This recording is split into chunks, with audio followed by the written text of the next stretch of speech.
Hello and welcome. Today I'll be showing you how to help yourself during the lockdown, and I'll be sharing 10 ways that I keep my Sisterlocks in good condition. But before I go on, I'd like to take the time to thank all of my lovely new subscribers. Thank you. Hello, this is Love Those Locks, the channel where I help you care for your hair, especially for the lady of a certain age. Here in the UK, we've been in lockdown since the end of March, and we have another few weeks to go of the extended lockdown, and there is a possibility that it may be extended further. If, like me, you would normally go to a Sisterlocks consultant for every retightening, you may well be wondering what to do, especially with all the new regrowth. Perhaps the most trying thing is not knowing when we'll be able to book in that next retightening appointment. But what can we do? There are some options. Firstly, if you have specific concerns about your Sisterlocks, you could call or text your consultant and ask them. As the person who has spent many hours on your hair and is skilled at what she does, she can give you advice that is tailored specifically to your hair and what you'd like to do. This is especially important if your Sisterlocks have been recently installed, or if you have particular issues such as slippage or problem areas. During this time, your consultant may reach out to you to offer advice on how to look after your Sisterlocks until you can attend your next appointment. Secondly, helping yourself. I've been doing all I can to help myself maintain the health of my scalp and Sisterlocks, and here are the 10 ways I've been doing that during the lockdown. 1. Checking each one of my Sisterlocks. Checking each one of my Sisterlocks to see whether there are any weak ones. I know that some of my hairline ones are fine, and I'm doing all that I can to protect those little babies. I'll tell you more towards the end of the video what I've done with those weaker Sisterlocks. 2. Separating the regrowth. Separating the regrowth where the strands are trying to marry up with strands in adjacent Sisterlocks. I've been checking my regrowth for those rogue strands every week or two and gently separating them, particularly in areas where there is a lot of regrowth. I have been lightly oiling my scalp once a week as well. 3. Tying my hair up. Tying my hair up. Now that my hair has grown a little, I have started to tie up the front when doing sport. If it were longer at the back, I'd tie that up too to keep it from rubbing against my clothing and gathering fluff or lint. But other than that, I leave my hair alone and I don't style it. 4. Reducing the amount of hair washing. Reducing the amount of hair washing. I do a lot of sport, and until the lockdown, I was a weekly washer, but I now stretch wash day to every 2 to 2.5 weeks, because every time I wash my hair, even when I'm being very careful, there is an amount of extra marrying up of the strands. Plus, frequent washing during this time will put my more fragile locks around my hairline in very serious jeopardy. 5. Continuing with my active lifestyle. Continuing with my active lifestyle. For me, this involves cardiovascular exercises, which raises the heart rate, around 6 days per week. This puts me in a great mood, and who can resist the high that exercise can give us? I know I can't. And an additional benefit of regular exercise, apart from overall health, is that it promotes a strong hair growth cycle by increasing the blood flow to the scalp, which in turn nourishes the roots of the hair. 6. Continuing to eat healthily. Continuing to eat healthily. I like to follow a healthy diet because I feel better for it, and I know that my Sisterlocks will benefit too. Being at home during this time has provided me with the ideal opportunity to discover different healthy recipes and to try them out. I switched to a plant-based diet last year, and that has been a game changer for my eating habits. 7. Drinking more water. Drinking more water. This is very much a work in progress for me, but staying hydrated means that my hair and body will benefit, and I've been working hard on my water intake. I stopped buying fruit juice. Drinking more water.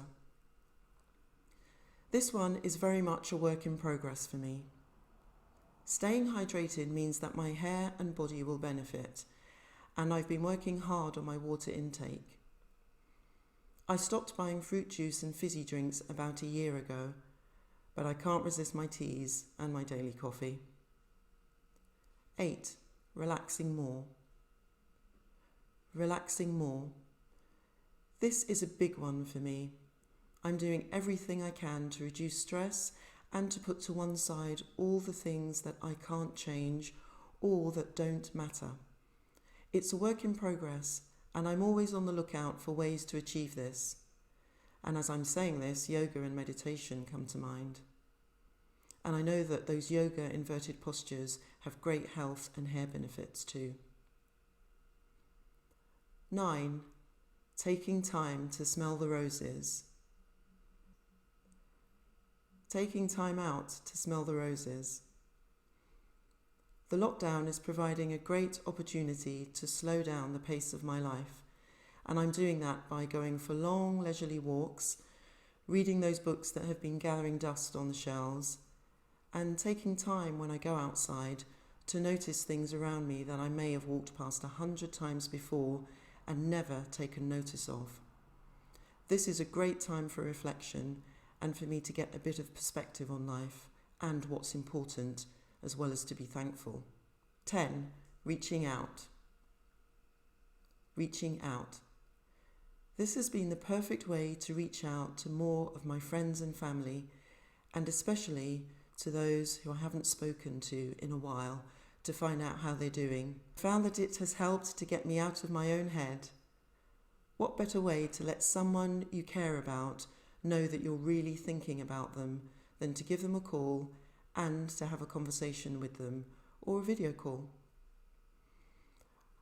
Other than these things, I have heard of lots of different practices that others are doing with their Sisterlocks during these challenging times, and I'm mentioning them here because they may be options for you.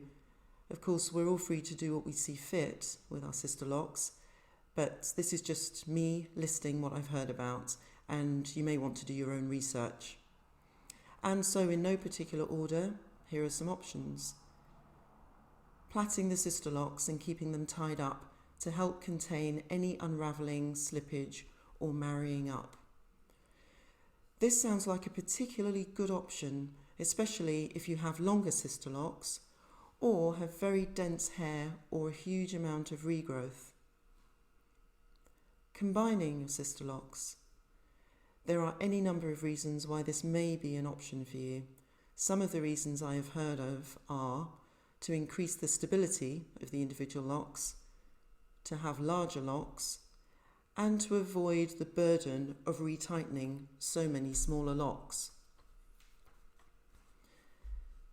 And cutting or taking down the Sisterlocks. Now I can relate to this one as it's something I've done in the past, as this is my second set of Sisterlocks. But I would say that if you are tempted by this option, please proceed with caution, because once your Sisterlocks have gone, that's it. I'll be going into more details in a forthcoming video about precisely what I did and why I had a drastic change of heart very soon after taking down and shaving my first set of Sisterlocks. And so to my final point that I'd like to talk to you about, self-retightening. I normally go to my consultant every 7 weeks for my retightenings, and until the lockdown began, I stuck to that schedule like clockwork. Last year, I bought a lock tool, the EasyLoc tool. The tool is made of plastic, as you can see, and it's curved and it has a soft, flexible tip. And I bought it because I thought I might need it one day in an emergency. And that day came a couple of weeks ago. I noticed that I had some fragile Sisterlocks around my hairline and they were in very serious danger, so I decided to retighten those locks with the EasyLoc tool. Now, it was fairly easy to use, but as I used the tool, I found that due to its length, it was too long for the shorter Sisterlocks, and because I'm not that experienced at retightening, I ended up hooking in some hair from adjacent locks. This happened to a couple of the Sisterlocks at the front, and because of that, the idea of trying this on the rest of my Sisterlocks using multi-way mirrors and other contraptions at the back of my head just isn't something that I want to do. And the experience really has served to reaffirm my resolution to keep going to my consultant for all my retightenings. So currently I think I'll hold on for as long as I possibly can until that next appointment. That's it for today. Now over to you. What are you doing to maintain your Sisterlocks during the lockdown? Please comment below to share your experience. I make videos every week, so to make sure that you don't miss out, please like and subscribe and remember to hit the notification bell. Thank you. Stay well, stay safe.